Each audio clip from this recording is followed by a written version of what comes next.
Yo, what is going on, guys? This is Skate Gnarly. So today I am bringing you a video talking about Zero Night. I haven't made a video in probably like a week, a little bit over a week, just because I've been kind of busy, and last weekend I was just not in the mood to kind of make a video and stuff like that. But anyways, moving aside from that, I just want to say thank you so much for the support that my channel has been getting, like literally this past week. I think over the weekend or on Friday or Thursday, I hit 900 subscribers, and that is absolutely insane to me. I just want to say thank you so much for that. We are on track to hitting 1,000. I can't even dictate it because I've never had to do this in my entire life of YouTube, but I've gotten about 65 subscribers since I hit 900. So I have 965 subscribers right now, and it's probably been about almost a week or a week. I'm not exactly sure when exactly I hit 900, but seriously, I'm already at 965, and that's just absolutely insane to me. So I just want to say thank you so much for that. I've been busy doing a lot of stuff, studying, and just doing a lot of stuff on the computer and stuff like that too, so I haven't really had time to get behind a camera. Also, I have a roommate now. He's awesome, but so I'm not gonna make a video like this when someone's in here, obviously, at the same time too, so that kind of limits time as well, but there's nothing wrong with that. So anyways, I'm gonna jump straight into this. I have a list right here talking about all of these stuff that we did from MEPS on till whenever, about the first day. This is about Zero Night, and the first day, I think. And basically, I'm just going to go over that stuff because this stuff is really important. This is stuff that I was wondering, before you leave for BMT, you're wondering exactly what is going to happen step by step by step by step, so you can be the best prepared that you can try to prepare yourself the best that you can before you leave. Now, looking back at it, it's almost inevitable to not know what you're doing at some points because of how different it is for each instructor, each flight, each squadron. So you're not going to be able to know everything, and it makes it better that way, because the more you don't know, the more you're learning, the more you're moving, the quicker it'll go too. So because you're constantly just thinking and stuff. So anyways, Zero Night MEPS, what you do is you go to MEPS, you spend the night at the hotel, whatever. You've done that before if you're this far. You go to MEPS in the morning, you do a bunch of processing stuff just like you've done before. You go to medical again, and they make you get in your underwear again and stuff like that, and they give you a quick little look over for warts and stuff like that. They take your weight, they take your height. It's a lot of waiting. In fact, it's mostly waiting. After they clear you and stuff like that, they start writing up a contract, or they write it up already or whatever, but eventually you go and get called to go sign your contract. You sign your contract, you go to another waiting room, and then they swear you in. So your family, it depends on your MEP station. I think for us it was about 10 or 11. I think they had to be there, 10:30 they had to be there. The earliest that was the earliest time that they could be there. And essentially they go to the USO waiting room, and they wait for you to swear in. Once you swear in, you say your goodbyes, which was really sad. Sucked a lot. Saying goodbye to my wife, that was terrible. But dang, I've never seen her cry like that, bro. It was crazy. But after that, you kind of get a travel briefing, and then you get on a bus and you head to the airport. So, let's see. When you get to the airport, most airports have a USO. I'm not really sure what that stands for, but they have a USO. It's a place for military veterans and families that are in the military and stuff like that. And they have free food, and they have free movies, and I think some of them have free video games and computers, and they just have a bunch of free stuff. Now, they give you a meal voucher check thing when you at MEPS, right? You have to use this at a place that accepts it. Most places at my airport did accept it, but that's not the case for everybody. So basically, it's just like paying with cash. You just give it to them, they stamp it or whatever, they take it, and then you get your meal. I went to Chick-fil-A before. I ate in Denver because we were getting on our plane so late, and then I didn't eat when we got to San Antonio because everything was closed when we got to San Antonio. So Chick-fil-A was my last civilian meal before I went to BMT, which is kind of awesome because I love Chick-fil-A. But so when you get to San Antonio, basically you get off the airplane, go down this escalator or wherever your gate is, doesn't matter, and there's going to be a table, and there's going to be trainees, or there's going to be freaking airmen. I don't even know what to call them. People, I guess they're trainees, whatever. There's going to be trainees everywhere down there, and you're going to be super confused, but essentially there's a table and there's usually an MTI there, and there's going to be an MTI there. I don't know why I said usually, but there's an MTI there, and there's like a check-in type thing where you like find your name and then you show her your ID and she makes sure that you're there, and then you just freaking wait and you wait and you wait and you wait and you wait forever till you get a bus, and that snazzy bus is going to take your ass to Lackland. And it's a pretty awesome drive, not going to lie. It's about a 20 to 30 minute drive, and you're just driving basically just a highway through San Antonio, and you get to see all the places to eat, which was pretty cool because you're like, oh, I get to go there for graduation, and there and there and there and there and there. So that was pretty cool. And the people who were on my bus for the most part were the people that were in my flight. But essentially, let me see, I don't think there's anything else before that. You wait for the bus, go to the reception. Okay, so yeah, next part, you go to the reception center.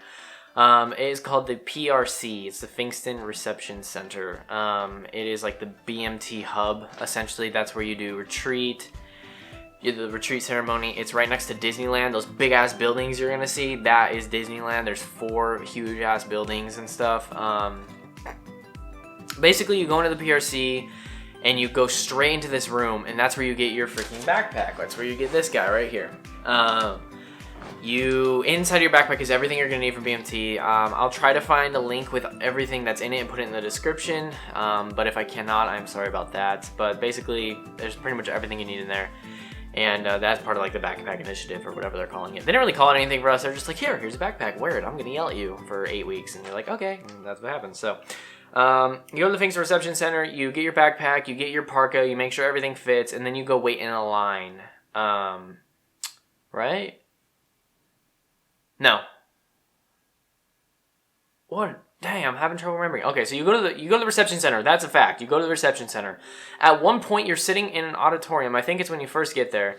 You sit in an auditorium. You get a freaking, we call them, I don't remember what they're called, but it's like a little cardboard box, and it has like a sub in it, and it has pretzels, it has mayo, mustard, a juice box, and Oreos.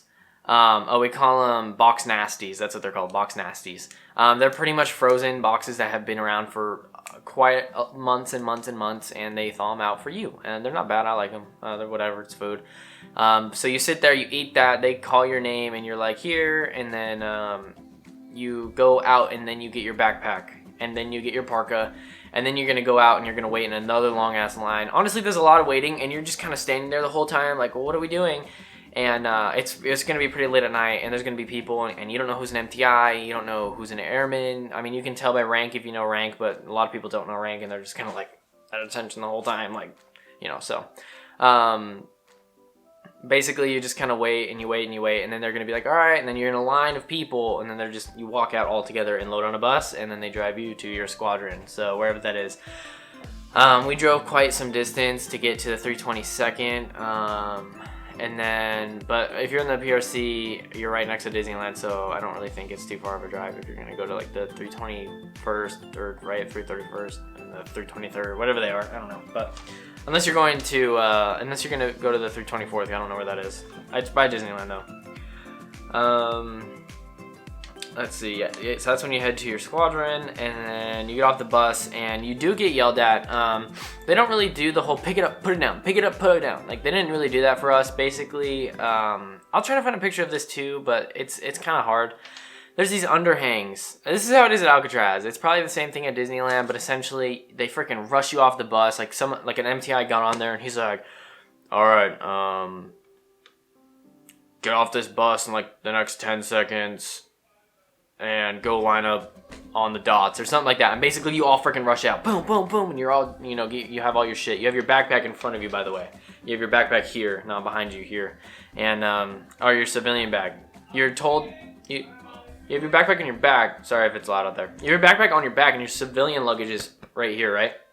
And you all line up in formation. So you have 4 elements, and there's, I don't know how many people down. There's like usually 12 or 13 rows, I think. So basically the first 2 kneel, the first 2 take a knee, and then first 2 take a knee, and then the back 2 are still standing, and they're gonna brief you. They're gonna be like, all right, I'm gonna teach you the position of attention.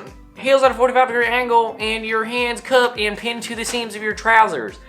They're gonna be yelling. They're gonna be a lot more mean unless you have like a cool MTI, but they shouldn't really be cool if it's 09. Actually, new rule that our MTI told us, and that we actually witnessed. I don't know if this is like super accurate or what. But apparently that they're not allowed to yell at trainees for the first 72 hours of being at BMT. Now, obviously, MTIs kind of like, they don't break rules a lot, but a lot of MTIs just kind of go with the flow, and like they have their own ways of instructing. So I don't know how accurate, I don't know how they're gonna follow the rules, and if they're gonna follow the rules to that, because it's kind of like, it's basic military training. I don't know why they wouldn't yell at you. Like, it really instills that fear that's like, yeah, I'm your instructor. Like, it's kind of crazy. So, but essentially they'll be like, all right, they're like, all right, this is the position of attention. This is your reporting statement, I think. Or I think it was just position of attention. And then like another MTI will come down, or there's already going to be one there. And then they're going to be like, all right, go upstairs, follow me, or go to the door, or whatever they say. And then you're going to go up a stairwell. All of you are just going to be in a single file line. And you're gonna go into your dorm, and let's see. I don't think there's anything else. Yelled at. Okay, so this is when you're literally just gonna flood in. Like, wherever you end up sleeping is where you end up sleeping. You're gonna flood in. Like, if you're with your friend, screw it, just go. You're gonna be with him for 8 weeks. You're gonna see him naked so many times you can't even like fathom it. Okay, just go. You're gonna go to your wall locker and you're gonna stand there. Now. They're going to be like, all right, what number are you? Go find it on your bed. And then you're going to be like, all right, number 3. That was me. 3. And you're going to find it. Then they're going to be like, say it. And you're going to be like, 3. Say it again. 3. They're going to be like, go to your walker. Point the number. And you're going to touch the number. 3, 3, 3, 3, 3. And you're just going to do that. And then basically, I don't remember this. Let's see. Flush in the dorm. So what you do, I do remember this actually. You take all your important shit. And you put it in your security drawer. So you have your locker, drawer, your bottom drawer. I don't know how it is at Disneyland. They have like these fancy black lockers. So if you end up with that, it's the same concept. There's a lock, or there's not going to be a lock yet. Or I guess you're going to take it out and put it on. But there is a freaking drawer with a lock on it, essentially. You're going to put all your important stuff in there. Your wallet, your phone charger, your headphones, whatever you have that's important that you don't need to survive, basically. You're going to put in that locker, in that drawer. Anyways. You dump your backpack out too. It's all simultaneous. Like, you kind of do everything at the same time. Like, you get there, you point at the freaking thing, and they're like, all right, dump your backpack out, and you put it in. Or, like, I didn't have anything important in my backpack at all, so I just kind of had it in my pocket. So I was like, oh, wallet, phone, charger, boom, good to go. So, but you're going to dump your backpack too, and then they're going to fucking make you put all your stuff back in your backpack, so it's going to get kind of annoying, but whatever. You go to the day room and you sit on the floor. So in your dorm, you're going to have 2 bays. You're going to have like a little skinny hallway. And then you're going to have a bathroom and a day room and a closet. But the day room is like this room. It's pretty big. It's way bigger than this room. But it's just a room. And there's going to be chairs around the outsides of the wall. You're not allowed to sit in those. So don't be that guy that gets in there and sits in it and gets torn apart. His soul ripped out of his chest. You need to just sit on the floor. You all try to make columns. Make it look nice and neat. Don't be that guy that tells people what to do. Like, you can kind of facilitate, but don't be like, guys, we need to get in columns and rows, you're gonna get yelled at. Like, don't be that guy. So basically just kind of sit, you know, nice and neat, whatever, just do you. And they're gonna brief you. There's gonna be a bunch of stuff on the board. For me, they had our chain of command, they had our reporting statement, they had chow line procedures, our address, the CQ phone number, I believe. They give you like a freaking little packet, or it's in your BMTSG, but there's like a little packet of like graduation information in an envelope, and they give you like stamps and stuff. They give you stamps in the backpack that you get, and they give you envelopes too. So you take all that stuff out, and they'll tell you exactly what to do. So obviously I can't remember it. I'm not an MTI. I don't do this all the time, and it's been a while, but they tell you every single thing that you need to do throughout BMT. It's really easy to graduate. You just got to blend in. You got to do what you're told to do, and you're going to be perfectly fine. So, but essentially in this part of things, you put that thing in there, and then you seal it up, and you write your address on it, and then you send it home. There's also a postcard that has your address on it. It says like, hey, I made it. I don't remember what it says, but it's a postcard with your address on it that's to give to your family, essentially, and you mail that to them too. And then also get to make the phone call. So I don't think that's, let me see, get to the day room. They brief you about BMT though, because the chow procedures, I don't know how they work for Disneyland. I ate there like 2 or 3 times. I still didn't know what to do though. I just kind of sat. Like an MTI would just be like, and you just kind of sit there. So you'll learn. When you get to Alcatraz, it's pretty easy. It's all one-way traffic. There's no getting up and walking around. It's all one-way traffic. Never cut in between tables. The tables, like, okay, let me try to draw this out for you. There's tables here. And there's another row column here and another column here. I guess they're rows because these are sideways, but essentially when you're looking at them, they're going to be freaking columns. Like, okay, so the tables are in like diamonds, right? Like they're like this, or I don't know, whatever. You know what I mean? Do not cut in between the tables. Like stay in the long lanes because it's all one-way traffic. You can't cut in between tables. Like you can't do any of that stuff. You're gonna get lit up. You're gonna look stupid. So I mean, you can look stupid if you want. Like that's the point.